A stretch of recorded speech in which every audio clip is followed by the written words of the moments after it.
आप सबसे अभिनंदन, आप सबसे अपील करने के लिए मैं आपके बीच में यहां पर उपस्थित हुआ हूं। भाइयों बहनों, जब मैं प्रयागराज की धरती पर आता हूं तो भाइयों बहनों मुझे यहां की संगम नगरी में मां गंगा, मां यमुना और मां सरस्वती के इस मिलन केंद्र संगम को बारंबार प्रणाम करने की इच्छा होती है। भाइयों बहनों, दुनिया की पहली गुरुकुल महर्षि भारद्वाज ने इसी प्रयागराज की धरती पे खोला था। और यही नहीं, महर्षि वाल्मीकि की भी पावन भूमि लालापुर यहीं पर है। और भाइयों बहनों, भगवान राम और निषाद राज की मिलन की भूमि भी इसी प्रयागराज में है।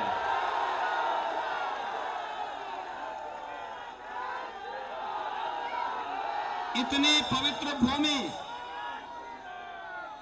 लेकिन एक समय ऐसा भी आया जब प्रयागराज के नाम से लोग डरते थे। बड़े बड़े माफिया इकट्ठे हो गए थे,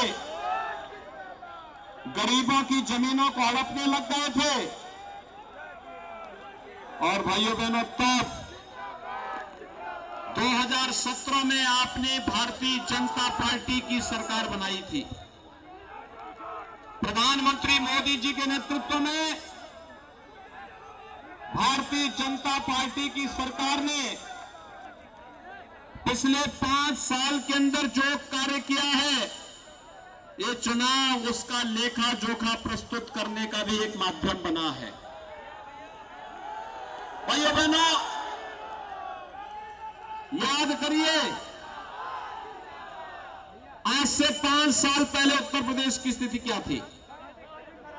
हर दूसरे दिन एक दंगा होता था, बेटियां स्कूल नहीं जा पाती थी, नौजवानों के रोजगार के साथ खिलवाड़ हो रहा था, गरीबों को राशन नहीं मिलता था और चारों ओर अव्यवस्था का बोलबाला था।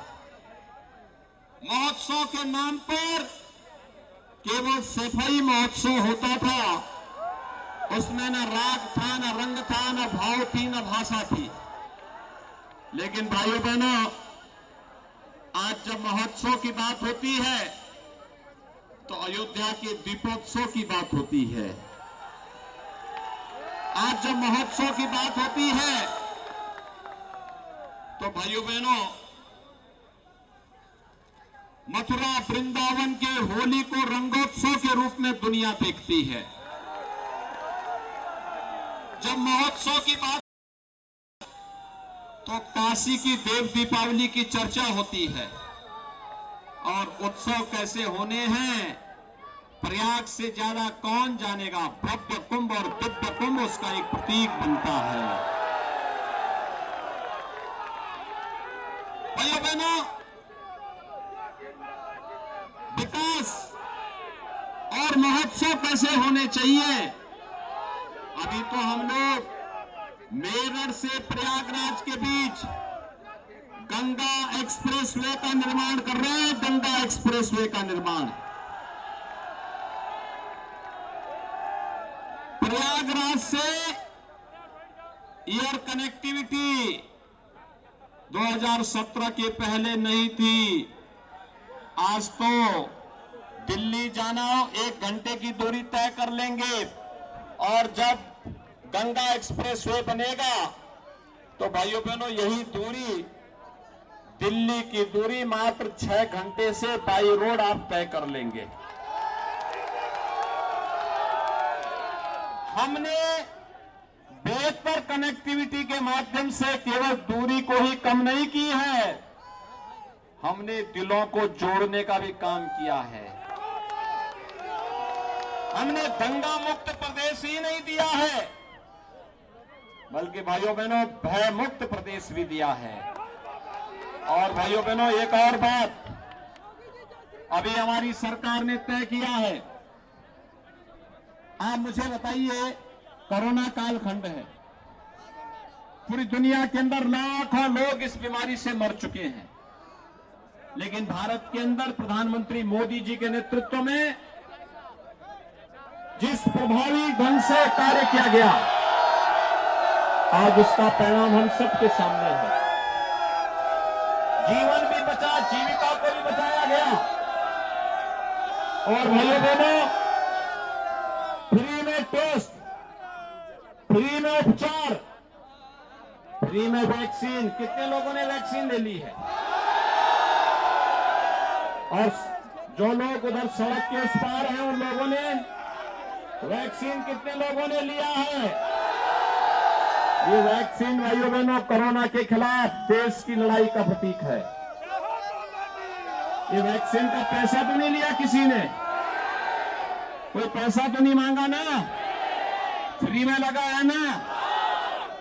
अब अगर सपा बसपा की सरकार होती तो भाइयों बहनों इसको भी मार्केट में ब्लैक कर देती सारी वैक्सीन को भी। अच्छा मुझे बात बताओ, मुझे एक बात बताओ, आपको कोरोना कालखंड में महीने में 2 बार राशन मिल रहा है कि नहीं मिल रहा है? सबको मिल रहा है, भेदभाव तो नहीं हो रहा है। और दाल भी, तेल भी और नमक भी, है ना?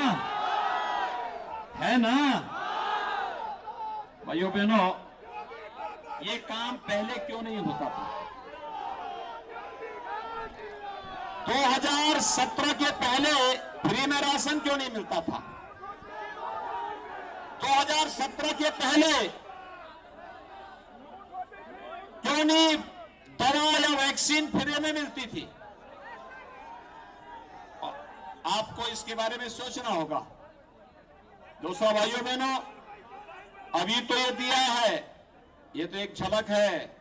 अभी तो सरकार ने तय किया है 10 मार्च के बाद जब सरकार बनेगी ना, होली और दीपावली में उज्ज्वला लाभार्थियों को फ्री में रसोई गैस का सिलेंडर भी मिलेगा।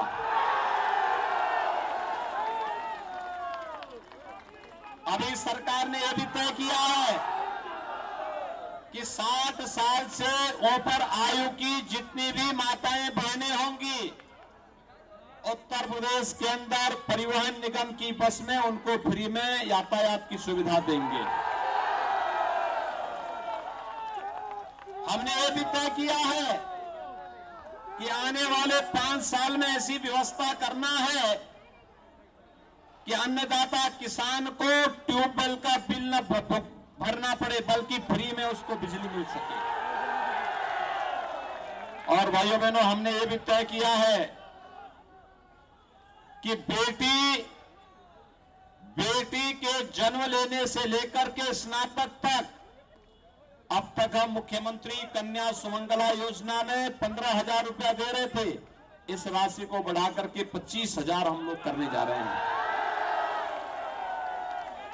बेटी की शादी के लिए सरकार पहले 51,000 रुपया दे रही थी, हमने तय किया है अब इस राशि को बढ़ा के 1 लाख करेंगे बेटी की शादी के लिए। और युवा कैसे छूट जाएगा? प्रयागराज में सर्वाधिक युवा कंपटीशन की तैयारी करता है। अगले 5, आपने देखा होगा 5 साल के अंदर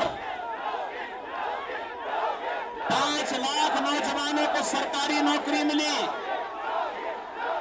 और भाइयों बहनों, 2 करोड़ से अधिक नौजवानों को रोजगार और स्वतः रोजगार के साथ जोड़ने का काम हुआ।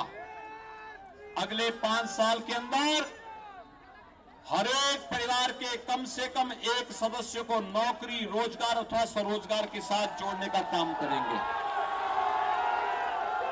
और भाइयों बहनों, यही नहीं, वर्तमान में 1 करोड़ नौजवानों को टैबलेट अथवा स्मार्टफोन दिया जा रहा है। मिल रहा है ना? समाजवादी पार्टी ने चुनाव आयोग को कंप्लेंट कर दी। उन्होंने कंप्लेंट की है कि ये नौजवानों को देने की आवश्यकता क्या है। मैंने जवाब बना के भेजा कि नहीं, विकास में केवल सेफई खानदान का अधिकार है, बाकी किसी का नहीं। घबराइए मत, हमने तय किया है, अभी तो 1 करोड़ दे रहे हैं, 10 मार्च के बाद इसकी संख्या को हम 2 करोड़ करेंगे। 2 करोड़ नौजवानों को टैबलेट और स्मार्टफोन। भाइयों बहनों, ऑनलाइन एजुकेशन हो, ऑनलाइन एग्जामिनेशन हो, ऑनलाइन कंपटीशन का प्रिपरेशन हो, इसमें डिजिटल एक्सेस पे जितना खर्चा आएगा यह भी अभिभावक और मां बाप के ऊपर नहीं आएगा, इस सरकार ही उसको वहन करेगी। ये भी व्यवस्था हम करने जा रहे हैं। सपा परेशान है, वो परेशान है इस बात को लेकर के कि आखिर ये पैसा कहां से आ रहा है। मैंने समाजवादी पार्टी के लोगों से पूछा, मैंने कहा भी हमारे पास तो पैसा है, तो उन्होंने कहा पैसा आपके पास है तो हमने भी तो विकास कराया है। मैंने कहा क्या विकास कराए हो, तो बताओ क्या बोले थे समाजवादी पार्टी के लोग कि उन्होंने क्या विकास कराया। उन्होंने कहा सर हमारा विकास हर गांव में दिखता है। मैंने कहा कहां विकास है बोलो, कोई एक काम गिना दो। तो कहे कि साहब हमने हर गांव में कब्रिस्तान की बाउंड्री वाल बना दी।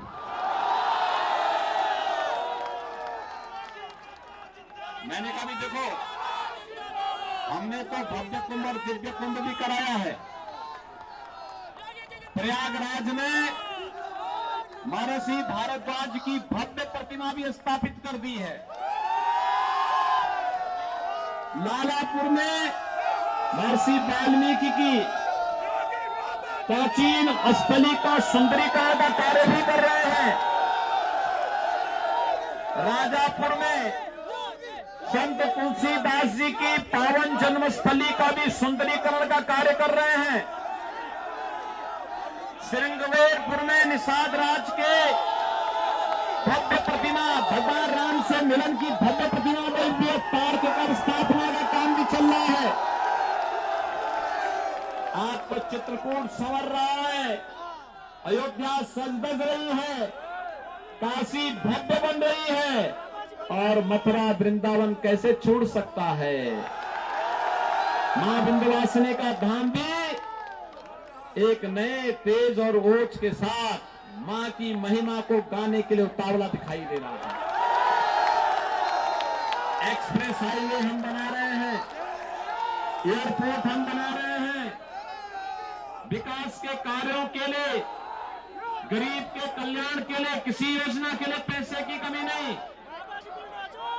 तो बोले पैसा कहां से आ रहा है। मैंने कहा भी देखो, पैसा के लिए हमारे पास एक यंत्र है, ये परेशान। मैंने कहा देखो, मैं नाम बोलूंगा तो समाजवादी पार्टी के लोगों को पसीना आने लग जाएगा।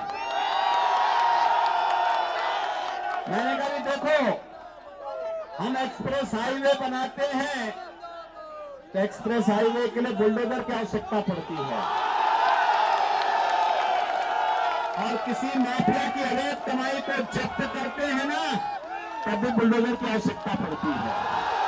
तो बुलडोजर दोनों काम कर रहा है, विकास का कार्य भी कर रहा है, और माफिया की अवैध कमाई पर भी बहुत अच्छे ढंग से उनको रगड़ते हुए चलता है। भाइयों बहनों, मैं आपको आश्वस्त करने के लिए आया हूं, निश्चिंत होकर के भारतीय जनता पार्टी को वोट दीजिए, कोई आपका बाल बांका नहीं कर पाएगा। 4 चरणों के चुनाव संपन्न हो चुके हैं। भाइयों बहनों, 4 चरणों के चुनाव संपन्न हो चुके हैं। 5वां चरण आपको 27 फरवरी को करना है। और भाइयों बहनों, जब 27 फरवरी को आप 5वें चरण का मतदान करेंगे, तब तक जो रुझान आएंगे, भारतीय जनता पार्टी 200 यानी बहुमत से कई आगे बढ़ चुकी होगी। और भाइयों बहनों, यही नहीं, छठे और सातवें, छठे चरण में तो मेरे यहां चुनाव हो रहा है, 7वें में मोदी जी के संसदीय क्षेत्र में चुनाव हो रहा है। तो फिर एक बार 300 पार का लक्ष्य भारतीय जनता पार्टी प्राप्त करेगी। फिर एक बार, फिर एक बार, फिर एक बार। आप भी मान रहे हैं ना? तो पीयूष को चुनाव जिता के भेजेंगे। लेकिन भाइयों बहनों, शर्त एक है, 27 फरवरी को यानी आज चुनाव प्रचार का अंतिम दिन है। मेरा कार्यक्रम तो बहुत दूर लगा हुआ था। वहां से कार्यक्रम स्थगित करते हुए मैंने कहा यार देखो, पीयूष के लिए जरूर जाऊंगा, क्योंकि पीयूष रंजन हमारे लिए निषाद राज की मैत्री का प्रतीक है।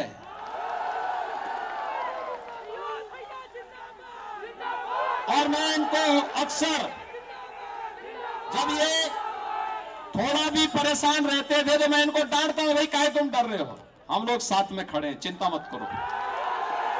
और भाइयों बहनों, मैं आज इसीलिए आपके पास आया हूं, मैं इसीलिए आज आपके पास आया हूं। कितना सरल, इतना सहज, हमेशा आपके सुख दुख में सहभागी बनने वाला, शासन की योजना को आपके यहां तक 100% पहुंचाने वाला, 100% पहुंचाने के लिए हमेशा कार्य करेगा। पिछली बार आपने विधायक नहीं चुना, तब भी वह आपके हितों के लिए सरकार के पास आते थे, आपके हितों के लिए योजनाएं बनाते थे, यहां के नाविकों के कल्याण के लिए कार्य करते थे, निषादों के उत्थान के लिए कार्य करते थे, निषाद राज का पार्क बनाने में, निषाद राज की भव्य प्रतिमा की स्थापना करने के लिए, लालापुर के विकास के लिए लगातार प्रयास करते रहे। और भाइयों बहनों, इसीलिए मुझे आज अपने कार्यक्रम स्थगित करके करछना में आना पड़ा। चुनाव के दिन पहले मतदान, फिर जलपान, पहले मतदान। सभी लोग सहमत हैं? और बिना भय के, भाई देखो, बड़े बड़े माफिया और अपराधी तो इस समय बिलों के अंदर घुस चुके हैं। जो थोड़ा बहुत इस समय बिल बना रहे हैं ना, 10 मार्च को सभी लोग फिर बिलों के अंदर वापस जाएंगे, मानते हैं ना? और इसलिए भाइयों बहनों, कमल चुनाव चिन्ह पर श्री पीयूष रंजन निषाद को भारी बहुमत से विजयी बनाने की अपील आपसे कर रहा हूं। तैयार हैं सभी लोग? इस बार